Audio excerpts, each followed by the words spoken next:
Well, it's an outstanding few days of harness racing. Punters are certainly going to be spoiled for choice with the big meeting at Bendigo on Friday night, followed by the Menangle and Melton meetings on Saturday night, along with the Breeders' Crown Heats for the 2-year-olds at Maryborough on Sunday. Looking at Menangle on Saturday night, in the opening event, I'm going with number 10, Bright Energy, for Brad Elder to drive, and Darren Elder, his dad, takes the training duties, and Bright Energy is coming off a disappointing last behind Where You've Been Bopping in the Group 3, Kevin Newman. That was back on the 3rd of September. Since that performance, Bright Energy has been freshened up, and he's coming off 3 very impressive trial performances, winning all 3 at Newcastle. I think he is ready to go despite the wide draw, and in an open and competitive race. I think he is worth the gamble, Bright Energy, in race 1.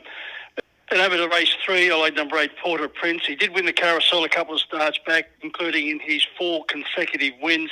He finished down the track in finishing last behind Unfazed in the Young Stars last week.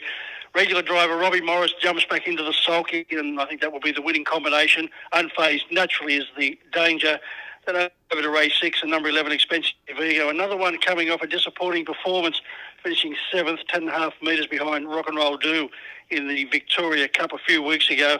He did resume with a very strong win over this course and distance, and I think Expensive Ego will bounce back to his best. So forget his effort in the Victoria Cup. Strips fitter, and I think Expensive Ego, the class run of the field, will prevail.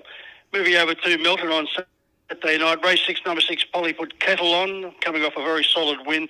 Driver Mark Pitt for Emma Stewart, sticking with Emma in race 7 with number 5, Hector. He's won his past 4. David Moran takes the reins on this particular occasion. And over to race 8, number 8, Idyllic. Once again, Emma Stewart, but this time around Chris Alford takes the reins. And Idyllic is coming off a disappointing effort last time out, but I think he will bounce back to his best. He is a very smart performer and did win the Gold Crown Chalice last time out. So I think the performance of Idyllic last time out, forget him going around on that particular occasion, and respect his claims on his previous form. Then moving over to the Breeders' Crown Heats at Maryborough on Sunday in race 5, the Bernie Hewitt trained Bathurst Gold Tiara winner Jewel Melody. Well, she's been trialling the joint down. I think Jewel Melody will resume on a winning note despite the class of her opposition and the back row draw. She's been trialling in sensational fashion. And over to race 7, number 4, Perfect in Pink, once again for Emma Stewart. She's been runner-up in the past 2 starts. I think she can take out one of the heats for the 2-year-old fillies. And moving over to the final event, he's the one to watch. He debuted in fine fashion at Bendigo, then disappointed, wanted to race very greenly and finishing last behind another Deanne last time out. Back to the trials, and he's the one to watch. I think will be making amends for his last night performance. So that's my thoughts for the 3 big meetings, as I said, kicking off with Bendigo on Friday night. Then a wonderful weekend of harness racing. Until next time around, good punting.